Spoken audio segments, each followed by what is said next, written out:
Good evening, good morning, good afternoon to all of you joining us from all around the world. And welcome to our fourth and penultimate discussion on how we can unleash the global university. So far, our conversations have focused on virtual conferences, international partnerships, and undergraduate student mobility. You can find those you may have missed on our feature page.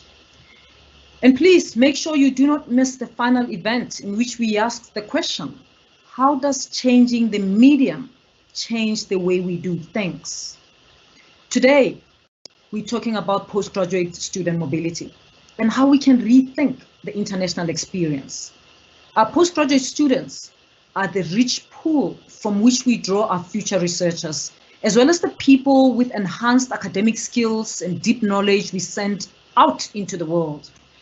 Those who are building a future in academia are entering a global enterprise. So are researchers, because our experiences and contexts shape how we think, how we see things, how we solve problems, and even how we identify the problems we need to solve. Research is therefore greatly enhanced when we can bring together people with different or with the diversity of experiences and perspectives, and with complementary strengths such as expertise and infrastructure. It's not only research that benefits, but the researchers themselves benefit. They grow as thinkers and they grow as problem solvers as they are exposed to other ways of being, doing, and knowing. And this process starts at the postgraduate level. Many of us at this event are supervisors, and it is our job to make sure that postgraduate researchers get this international exposure.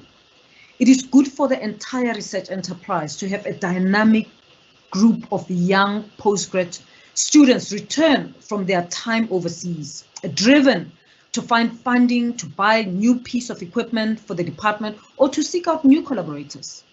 Internationalization helps to introduce postgrads to a wider range of critical conferences in their field. It also introduces them to credible journals and leading scholars. When you engage with the top universities and leaders in your field, you get the affirmation that this is what the field looks like. And you can smell a rat when presented with a scam, such as around predatory publishing or a hoax conference, because they are there. The only way to notice them is if you're surrounded by people who are leading scholars in their field. At this evening, we are asking, is international travel critical for this exposure to happen, or can it happen without travel? This series of events is based on the premise that beyond COVID-19 and the global ban on international travel, there are many drawbacks to a model of internationalization that relies heavily on flying around the world. First, we know the harm to the environment is simply unsustainable. And second, we know that there is a problem with who gets to travel. International exposure is often second nature to academics in the global north and from wealthier institutions, but it's a luxury for the less privileged. It is costly and administratively more challenging. Anyone here from the global south who has had difficulty with visas will immediately relate. So there is a case to be made for rethinking the international experience for our postgraduate students. Whether there is a global pandemic or not, we need to rethink it. The pandemic just creates a push for us to do it now and not later. Fortunately, as we are learning through the series, technology opens up opportunities for virtual experiences. But we will need to be creative. We'll need to decide when a physical presence is necessary and when and how we can find virtual substitutes.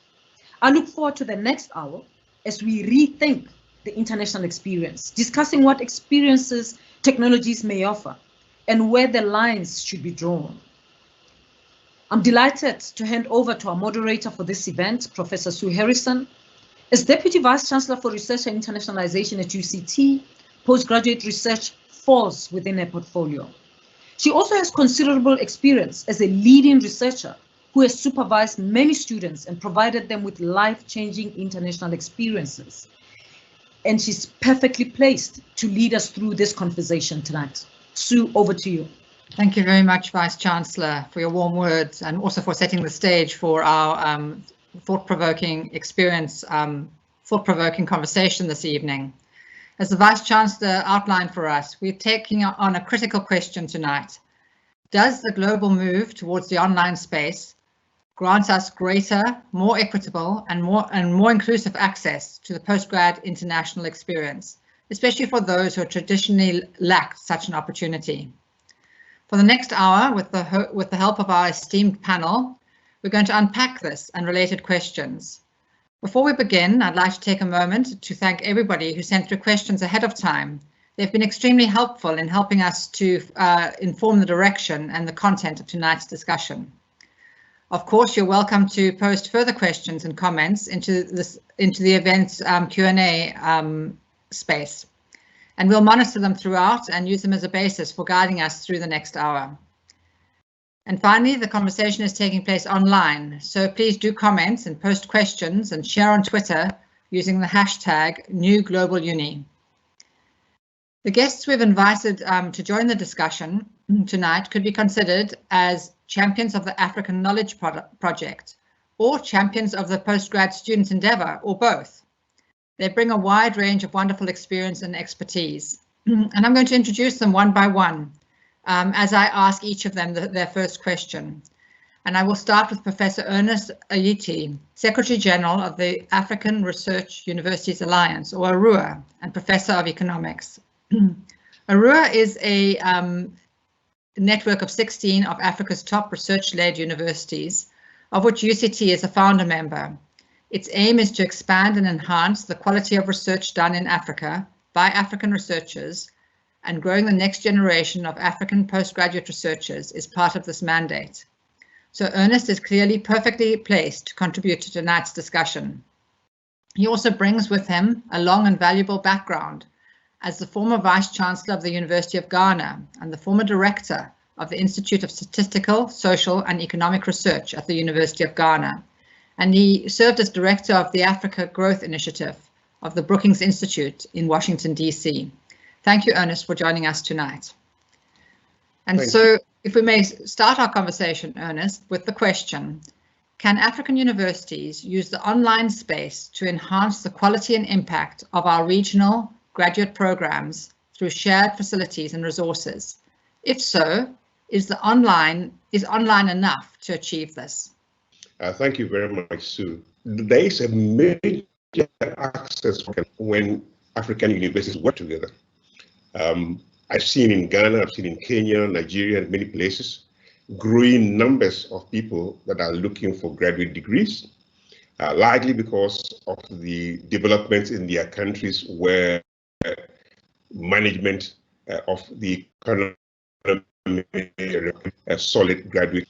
Unfortunately, in many of the countries, it's difficult to provide a very, very good graduate degree. I've seen a lot of effort being made in these countries to improve on the situation. And a lot of that effort comes through buying new equipment, use of new technology. It's obvious that for many of them, the ability to deliver these good programs is where I believe that collaboration among African universities will go a long way to help in improving on the quality and the impact of graduate training. I've seen a lot of investment being made. I do believe that by sharing resources, we will improve significantly on the quality of what we provide to graduate students. But also believe that we don't have to replace completely the face-to-face interaction that we have. Exposure to graduate students is a very important part of the education. I've seen over the years have traveled to the north, to the US and to Europe for this kind of exposure. It's about time that we increase significantly the mobility within the region, letting African students move from one African country to another country in the region will be a major way of enhancing the exposure. And that's why I believe that we must build on this capacity. We want to provide the infrastructure that will make this possible. I'm very happy that ARUA has begun this And most of what we are doing in terms of building capacity comes around sharing resources. We are mobilizing resources that would make it easier for African graduate students to move from one country to the other. So I see a future where many Kenyan students will travel to Nigeria, Nigerian students travel to Ghana, Ghanaian students travel to South Africa, students from South Africa going to Tanzania, and so on. That's the future that I see for graduate training in the region, using the available technology, using online as well as face-to-face interactions, giving our students the best of the new world. Thank you. Back to you, Sue. Thanks very much, Ernest, for that really thorough answer. Thank you for that. I'm going to move on to our second panelist, and we're pleased to welcome Professor Daya Reddy. Daya holds the SACN chair, the South African Research Chair in Computational Mechanics at the University of Cape Town. Daya is president of the International Science Council, whose members include academies and science councils from 140 countries, and with more than 40 international science unions in the natural and social sciences. The vision of the Council is to enhance science as a global public good and to ensure that the practice of science is inclusive and equitable. And these are the issues that lie at the heart of our discussion today. So thank you for joining us, Daya. So the COVID-19 pandemic has highlighted the inequalities of society. And at the same time, Daya, you've observed that it has brought about some of the best, it has brought out the best in some. For example, multiple acts of solidarity and compassion. And in short, it has been a catalyst for the greater social cohesion. So could you shed some light on how you think we can use the online space to both enhance this social cohesion and address the frequent inequalities and inequities experienced within the postgrad environments in the Global South? Thanks, Daya. Thank you very much, Sue. Good evening, everybody, or good morning, depending on where in the world you are. So let me begin by just reminding all of us about life as a postgraduate student. There is the thrill of embarking on what really is a passion, engaging in fascinating research at the boundaries. At the same time, all of us who are or have been graduate students will know that it can be stressful, it can be lonely, there are many hurdles, there are many challenges, some academic, many of which are not of an academic nature, financial or otherwise. I want to just refer briefly to the journal Science, probably one of the best journals that covers the sciences broadly in the world. On its very last page, it has a column called Working Life. And every week it features it's a short article by somebody who will typically be a graduate student, maybe a postdoc, maybe an early career researcher. The latest issue of Science has an article entitled Choose Your Advisor Wisely. And it's all about the student who realized in retrospect that she'd really made a big mistake in the way in which she'd gone about choosing an advisor. Didn't know what to do. There were other issues, such as the fact that she had a foreign student's visa, which would have made it difficult for her to make changes. I won't go through the whole story, but ultimately, by consulting with her peers, consulting other professors in the department and so on, she was able to arrive at a much better outcome, is now very happy and all is well. As I've said, postgraduate life can be lonely. One is assailed with all kinds of challenges, and it is so important to be able to call on a group. In other words, for there to be some sort of social cohesion, and here I mean with respect to the postgraduate community, as a key to resilience, to success, ultimately to a rich experience. By social cohesion, I mean an environment of trust, of belonging, participation, an environment of inclusivity, support, and so on. So peer groups are one way to get there.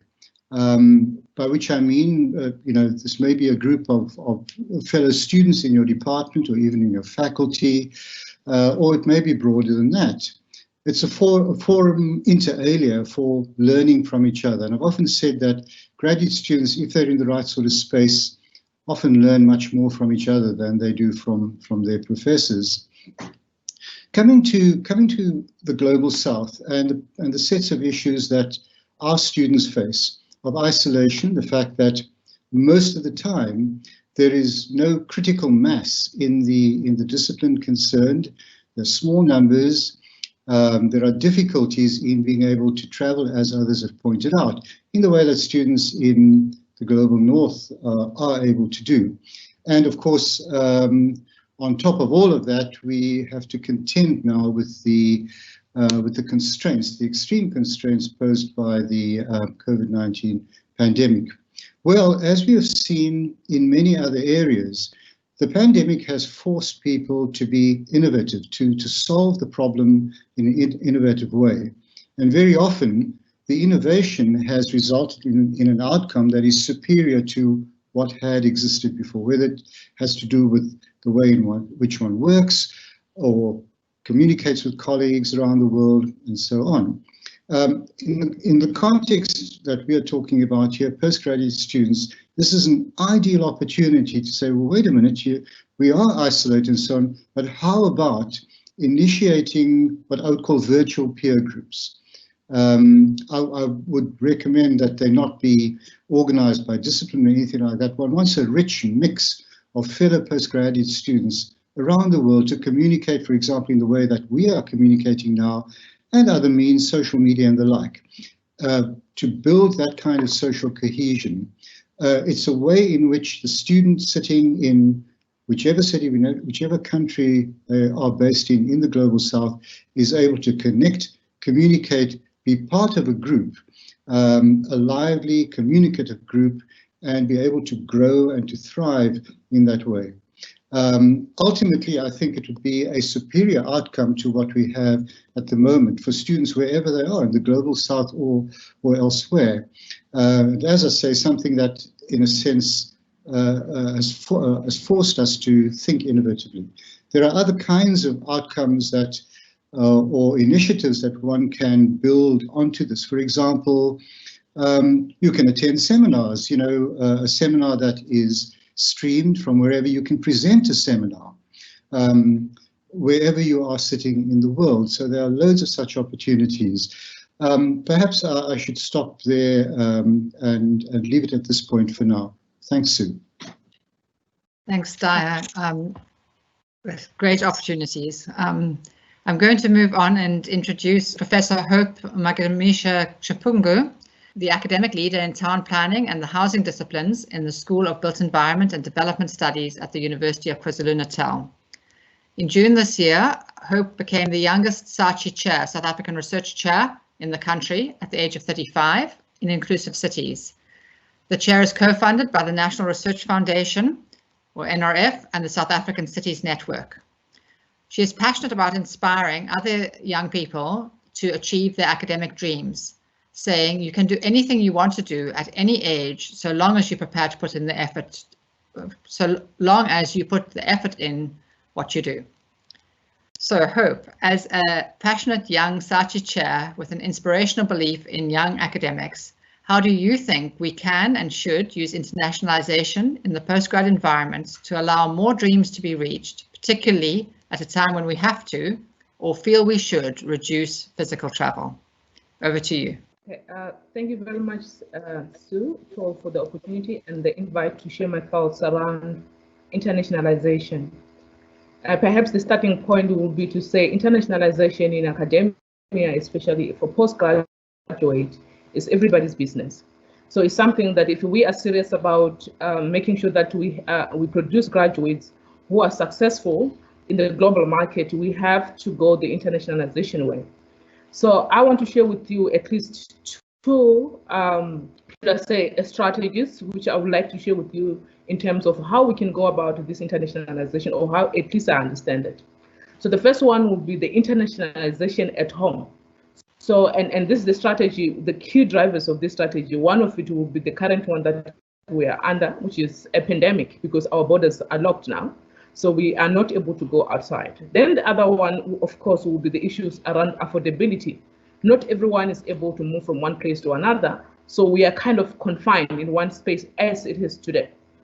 Then the other one, the other driver would be the continuous increase or rapid increase of migrants that we see across the globe. And the statistics has made it very clear that about 1.4 million of people are either moving from one place to another in terms of looking for job opportunities and other opportunities.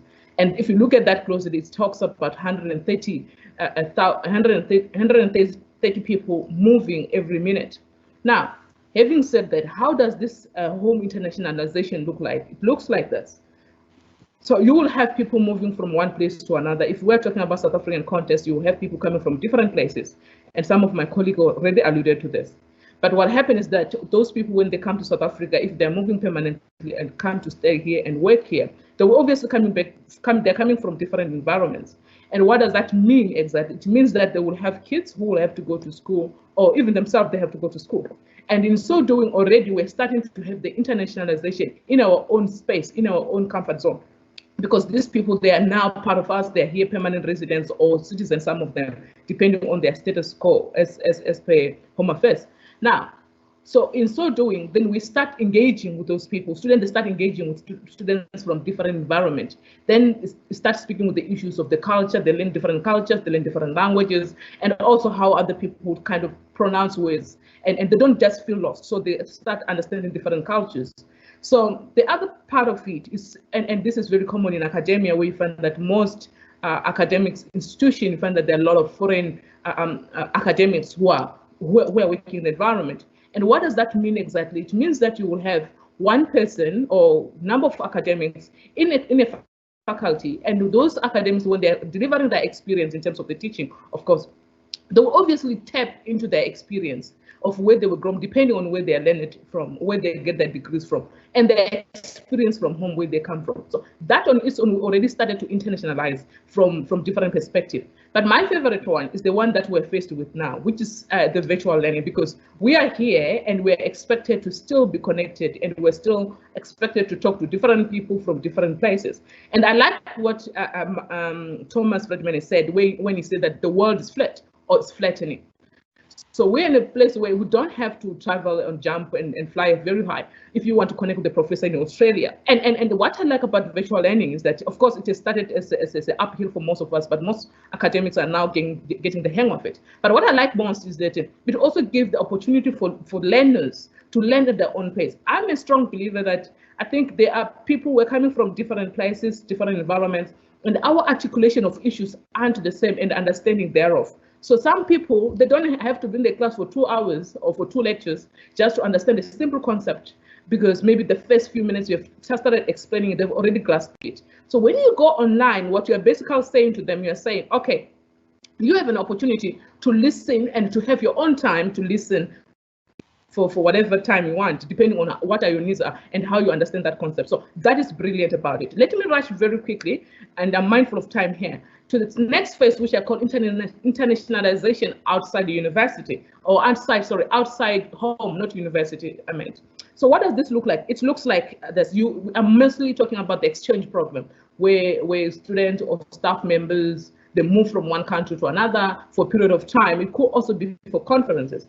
But what I like about this one is that we're talking about the lived-in experience. So this is the experience that you get contact with the environment, obviously. You get contact with the environment. If it's food, you're into food, you taste the food. You're not told about the food, you actually taste the food. You walk into the street of Acropolis without being told. So it's quite different because you get connected to the space. And unfortunately, this experience, we are not going to be able to replace it with anything else. And my question now, because this comes up with challenges, and I'm happy that some of the colleagues already alluded to this, there are challenges. This is not affordable. Not everyone, at least in South Africa, can afford this, especially a country where some people, of course, they still struggle to just pay their school fees. When you start talking about the internationalization and traveling to other countries, that's Greek. You're asking too much. They can't afford to do that. Then now, what I'm start asking now, the question is, this is expensive. We cannot afford it, but it's important. We need that. Now, what perhaps I can end up with before to go to the next discussion is just to start asking our colleagues, how do we then make this internationalization of maybe outside the university, so outside home or outside your home country, more equitable and inclusive? Because as it is, it's not. It's more about who can afford and who do you know and how connected are you. And maybe you're lucky enough to just stumble into some advert online and you're able to apply and your gods are smiling on you and you manage to make it. So there are a number of things around that. But if we just to take a survey today and check how many people in actual sense have actually benefited from this traveling or student mobility, they're very minimal. So let me end it there for now. Thank you. Thanks very much, Hope.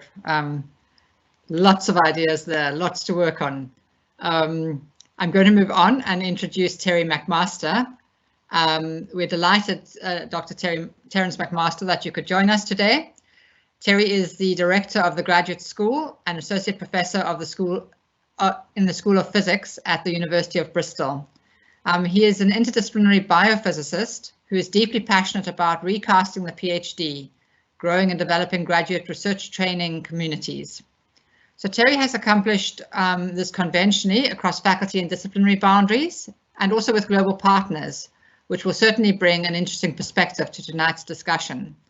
Terry has played a leading role in the development of the Research Without Borders Coat-to-Tail program, which currently has 7 postgraduates, 7 PhD students, dividing their time between UCT and the University of Bristol. Thanks very much, Terry, for joining us. So Terry, you've been championing different and new approaches to the PhD. Does our growing appreciation of the online space and its potential to build the international experience of students have potential to impact on these new approaches and values of the PhD degree? Over to you, Terry. Thank you very much, Sue, and hello, everyone. Yes, the short answer to that question is a definite yes. The longer answer is a more interesting one and a more challenging one. As some of the previous speakers and in some of the previous sessions on this program have shown, that it's a time of great distress, a time of great crisis, but also a time of great hope and a time of great potential. And I'm really optimistic that together, sort of north-south globally, we can do really wonderful things around the PhD. But I think that requires us to ask a fundamental question about what is the PhD for? We've asked that question as academics about universities, but I don't think we've really asked it about the PhD. And I think if we are to overcome the obstacles that the crisis has thrown up and to do things equitably and to take full advantage of the democratizing potential of online meetings as opposed to face-to-face meetings, I think we have to train our PhD students, our early career researchers, in a different way. And I would challenge us all, myself and other colleagues globally, to think, what are the qualities that we really value in a PhD student? What would make us proud as educators, as supervisors, as deans of graduate schools? And of course, there's a very, very long list, and we could spend the entire meeting arguing about the top 5 qualities or characteristics we would like to see in our PhD students. But I think the one that always comes to the top for me is leadership, and mature leadership. Individuals who are confident enough in their knowledge base, confident enough in their skill sets, that they can take a lead. And can take a lead in this online environment. Take initiatives, be the point of contact, the point of reference in groups and in situations. And then that leads me on to think about, where do we want our PhD students to operate? Do we want them just to populate the academy? Or are we wanting to see them as leaders in society? And are we quite comfortable that we may have them for 3 or 4 years with us doing groundbreaking research, but then they're going to go out into the community and take up roles and positions in society. And indeed, they may come back into the university at a later stage. I think we need to embrace a new reality where there's much more fluidity in where people spend their working life and where they apply those qualities that they have honed and practiced during their PhD. So that's my personal agenda, and I would love it to be worked out in partnership.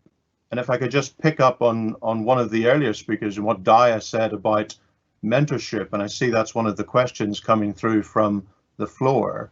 I think that's a tremendous idea to build this global mentoring network. That's something we can do right away. You know, it doesn't require a lot of money, it just requires a lot of drive. And I think there's enough of us here who are sort of interested in this to make that happen. Thank you. Back to you, Sue. Thanks very much, Terry. So I'd like now just to remind our panelists that if you'd like to ask each other questions, you're very free to do that. Would you please just indicate to me in the chat if you want to do that? And I'm going to keep going with Terry, put you back on the spot, Terry. So you spoke a lot about the value of the PhD and the value of the collaboration that we can achieve through these joint degrees. So do you think that the way that we do this, I mean, at the moment with the Coachetail, we're moving students between universities. Do you think we can enhance this more by the use of technology, not only the movement? Thank you, Sue. I'm not sure if I'd start with the word enhance. I think it will be different. I think starting the Coachetail program between the University of Cape Town and the University of Bristol was, as you might imagine, a lot of work, but tremendously exciting. But it started from the premise of equity. So sharing time, sharing supervision, sharing costs where possible, sharing intellectual property. I think the move to online rather than translation of individuals across borders and countries, it is just fundamentally different. We have to live with that. And I think it's the foundations that are so important. It's how the relationship starts, because I think you cannot bolt on equity. It has to be sort of permeate the design of the project, the design of the program. And ultimately, that's what will attract the really good students, is because they are smart enough to see equity and to see opportunity. So I think the coming back to your question about enhance, it's more that it will be different. It can be potentially richer. I think we have to prepare for a future where we may not be able to travel, and also prepare for a future where we may be able to travel. And I think if we can get the fundamentals right, then our students whom we share will be able to take advantage of both situations, either a prolonged separation from face-to-face contact or a new normal, which is regular online interaction.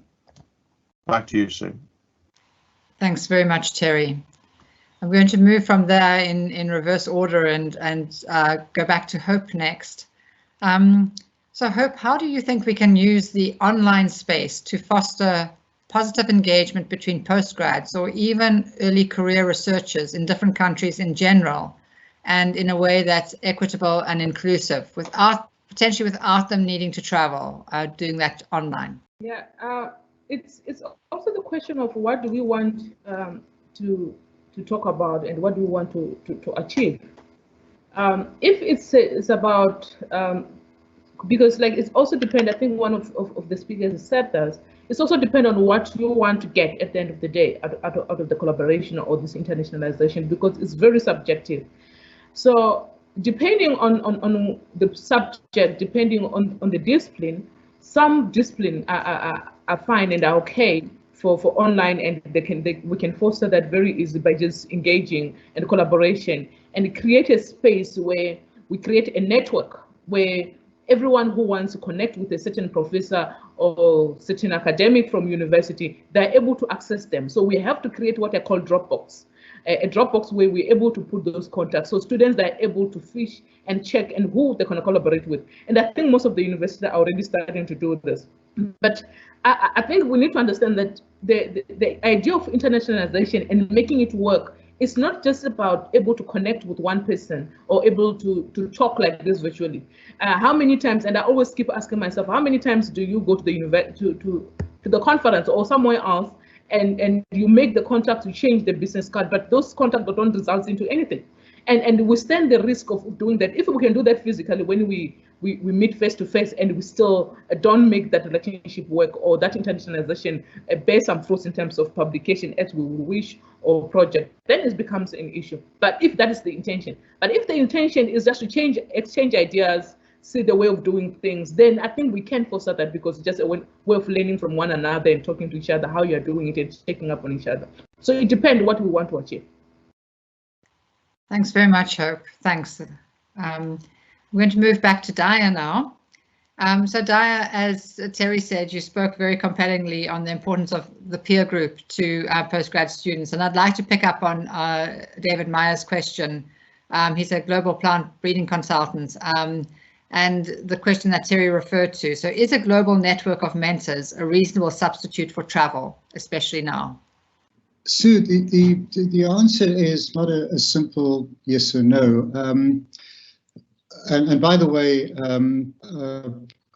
I think that one can consider the question in the context of mentors, as it has been posed, but also in relation to peers, which is what I had spoken mostly about.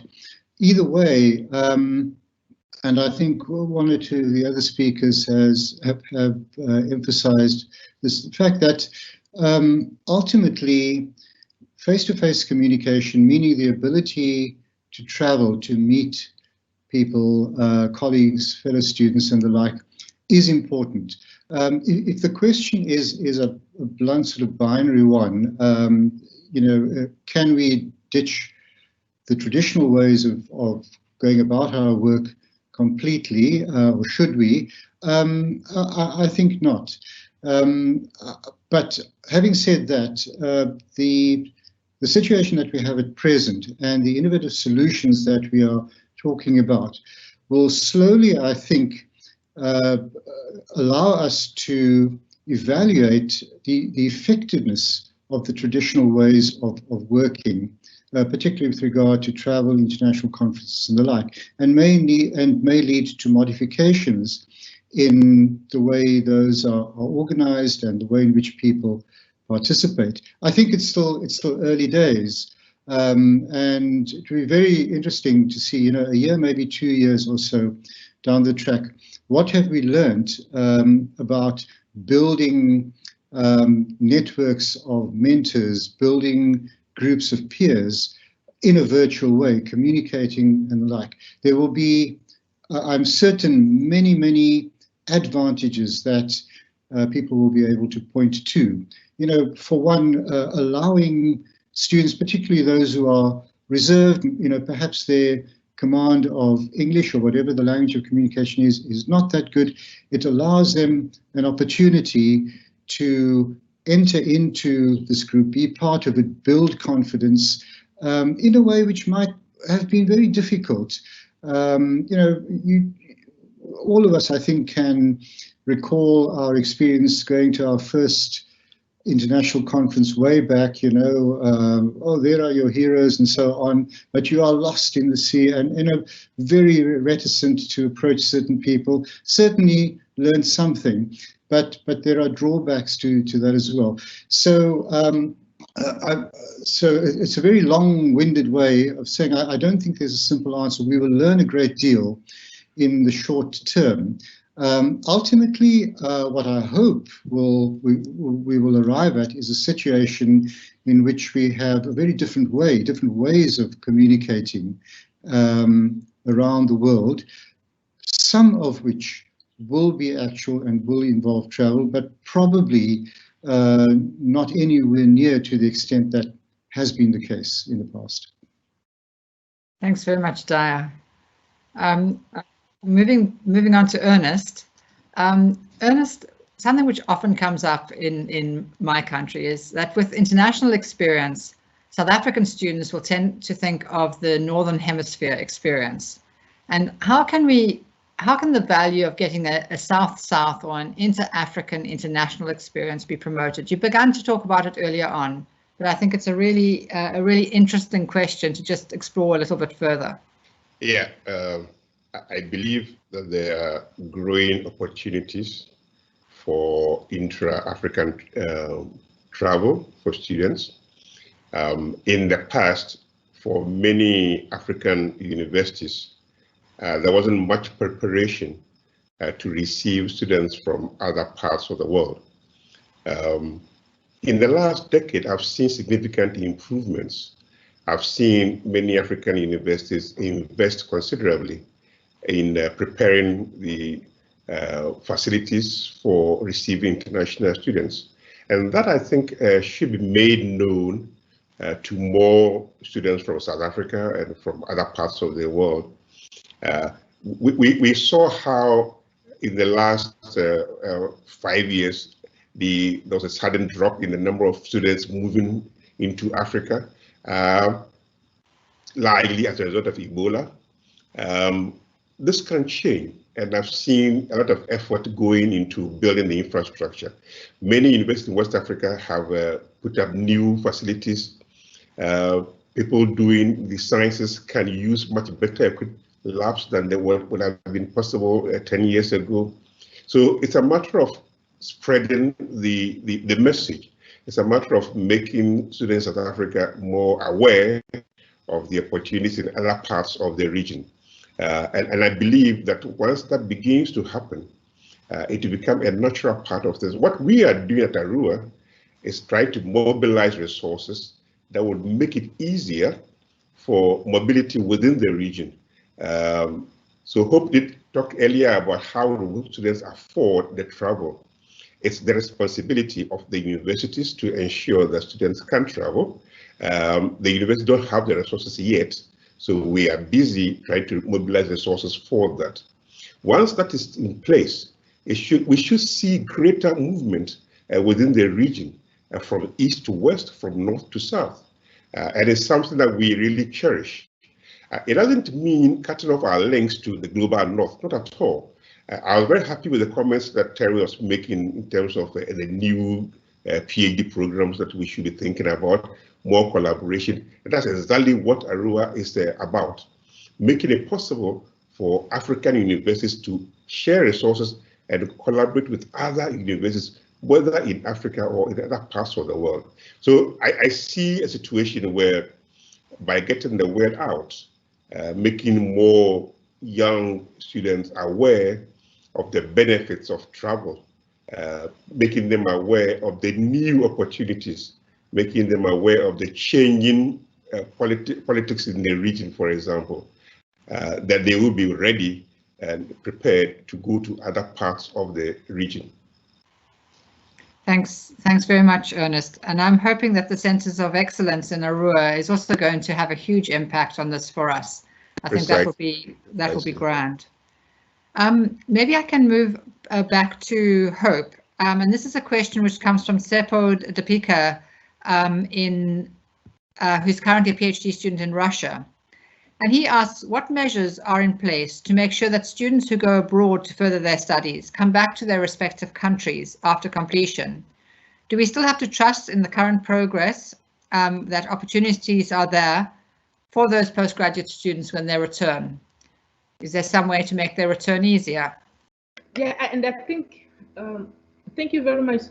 I think that's where the battle is, especially when you look at most of the students from, I wouldn't say all of them, but some of them who are coming from the countries which are perhaps experiencing some social ills or some problems. And what has happened, and I've seen this happening with quite a number of students, when they leave their country to study somewhere else and they have to settle that. So they use that as a kind of a way to go and look for job opportunities. And some of them, they continue studying even when they have no intention to do PhD. They end up doing the PhD because they're trying to look for employment. So and that is, I think this is also part of the challenge that we have when students go study abroad and coming back and make it easy. It's difficult for some of them to integrate.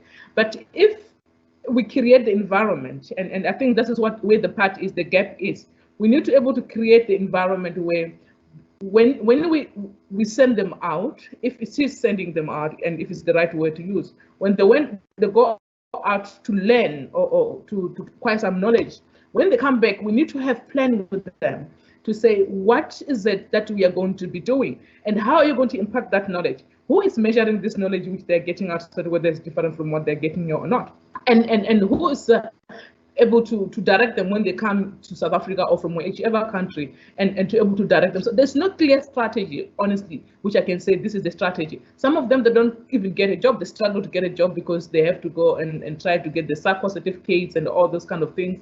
And I remember one of the students was having the problem, the same thing, that she thought she was doing masters. When she comes to get the SACN certificate, it was downgraded. So I think that gap of the returning student and how do we accommodate them back? But there's no strategy, of at least which I know or I'm knowledgeable at this stage. That's a really good point. We need to think very carefully about that. I'm hoping to get in 2 more questions, and I've got just a few more minutes. So I'm going to ask for quite quick answers. So to you, Terry, this question comes from Shani Reddy, who's from the Daily Maverick, and she talks about her MSc experience, where she had local supervisors here and international supervisors in the US and France. And she said she found that the help and guidance from the overseas supervisors was nowhere near as adequate as that from the local advisors. And many of her peers found the same problem. So how do universities and primary advisors intend to tackle this if we're going to go virtual? And as it's often difficult for students to approach these advisors in other countries. So how do we get that communication straight? That's a really good question. And I think it's one that I and others have seen before. And I think it starts from a position of lack of co-investment by the different supervisors.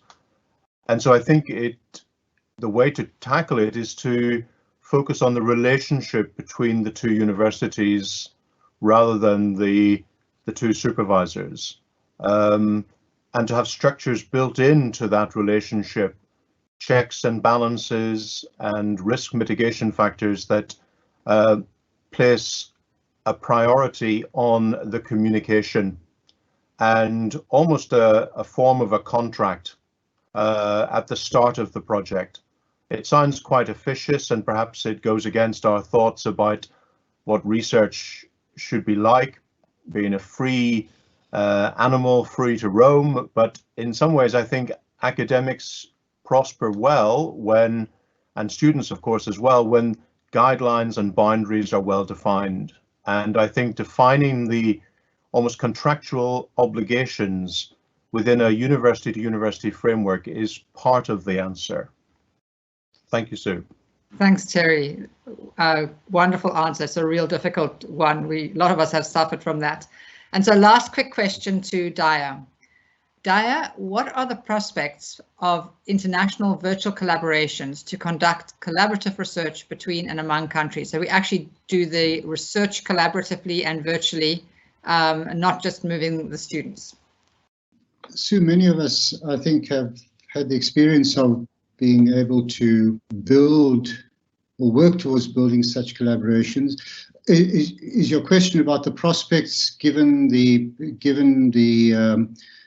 current crisis and the possibility of a new normal? I just want some clarity on your question. Okay. Thanks, yeah. All right. So the potential to do this virtually as a new normal, without, yeah, exactly right. Okay, so let's just leave aside some obstacles that might have to be surmounted in particular disciplines. Let's say lab disciplines, lab-based disciplines, and the like. The first step really is to build these collaborations across countries, between people, between colleagues, who have similar interests, who perhaps have been working together in the past and who now wish to take it a step further by co-supervising students or by sharing students and the like. It is most certainly possible to carry out a collaboration that is from conception through to execution of the work, writing up the work, presentation, and the like, entirely without meeting physically. That has always been, well, not always, that has for some time been the case. It is nowadays even more so the case, given the quality and the comprehensive nature of let's call it the digital revolution. But the question really comes back to a more fundamental one in a way, and that is, how does one initiate, how does one get a collaboration going? What sort of chemistry do you need? So it's not by any means to do with the technical details of the project. That, in a way, is the easiest part. How do two people connect? Just very briefly, some years ago, I had a collaboration over almost a decade with a researcher in the US, originally from China. We never met. We never even met at conferences, but we wrote 4 or 5 papers. We wrote a book together because we clicked, and that was really before the web and all that. We used email, so it can be done. But the big challenge really is to make sure that you have the chemistry, that you have everything that it takes for a successful collaboration beyond whatever the technical challenges are. Thanks very much, Daya. I think that's a great note for us to pass back to the Vice Chancellor on. Over to you, Hetty. Thank you very much, Sue. I mean, it's clear that we cannot unleash the global university unless we unleash our postgraduates and empower them to navigate this global enterprise. I mean, as Hope put it, internationalization is unavoidable. We have to do it. Whether there's a pandemic or not, whether online or face-to-face, it has to be done. Innovation in this space is long overdue, but sometimes it takes a pandemic to literally put a firecracker under our backsides to rethink how we are doing this. Because without that, we just keep doing what is usual. It's been valuable to host a discussion centered around an informed African perspective on how to enrich the lives of postgraduates on the African continent. Typically, African postgraduate students get the short end of the stick, but we might be able to challenge this if we ride the digital wave, as Daya put it. So perhaps this pandemic is exactly what we needed, because it's pushing us to ride the digital wave. Demand for graduate degrees on the African continent is increasing, but we are on the back foot when it comes to providing access to new equipment. So finding innovative ways to collaborate is key. So increasingly, mobility for African graduates is crucial to enhance the postgraduate experience on the African continent. And while it might not be possible to access world-class laboratories and equipment remotely, there are other aspects of postgraduate experience that can be enriched through online engagement. The thrill of postgraduate studies is paired with all kinds of stresses and challenges. So being able to access a peer group whenever you need support can be a very important life raft. So it's about time that our students realize that peer groups can exist virtually. I mean, Daya's story is quite interesting about a collaborator who you never meet and you do so much work together. COVID-19 has forced us to rethink and innovate what we need to do. It's made us even more isolated than ever before. And so we've seen our students develop innovative virtual peer support groups and networks that didn't exist before COVID and will no doubt continue to exist once COVID is over. The virtual environment also gives postgraduate students more opportunity to customize their learning experience, to meet their needs on their terms, because they can access the information they need on their terms. And I'd like to close with Terry's call that ultimately we need to go back and rethink how we train our postgraduate students. If we are going to overcome the obstacles of the pandemic that the pandemic has thrown up, then we must train our PhDs and early career researchers in a different way. So what are the qualities that we really want to see in our emerging researchers? We've got to ask ourselves that question over and over again. What are the key qualities that we want to see in our emerging researchers? And being creative is key. So when we talk about communities of practice, we've got to think broadly. They can be virtual. What makes a community of practice? Is it meeting physically? Is it chemistry? Is it sharing a passion? What does that look like if you don't meet? And perhaps this becomes the new part of the new norm. Lastly, I want to encourage all of you to attend the last in our series. And this time, it will be around this time in a fortnight. It is the culmination of all these discussions that we've been having in the past few months. And the intention is to take all the issues that have been discussed and push the boundaries even further. We are really, really honored to have a lineup of deeply thoughtful, charismatic participants who are perfect for challenging conventional thinking. We have invited Achille Mbembe, a familiar name, I'm sure to many of you. He was born in Cameroon, a philosopher, a political theorist, a public intellectual based at Wits University's WISA.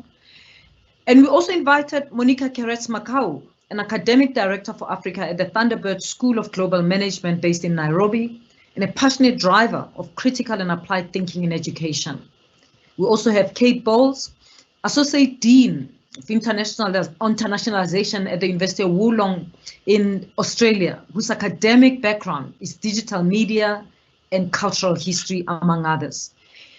And Kate is interesting. She writes a brilliant blog, of which one critic has said, I think I'd enjoy a blog post from Kate that insulted my whole family. Her writing is that good. And this last event is one not to miss. Just imagine the mixture of Kate and Achille Mbembe in one panel. So don't miss it. Go and register. The link is here on the slide, and it will be all over the adverts that we'll put on the event that's coming. We look forward to seeing you there. Let me say thank you to Daya, to Terry, to Ernest, and Hope for joining us in this event. Thank you very much, Sue, for leading this panel as well.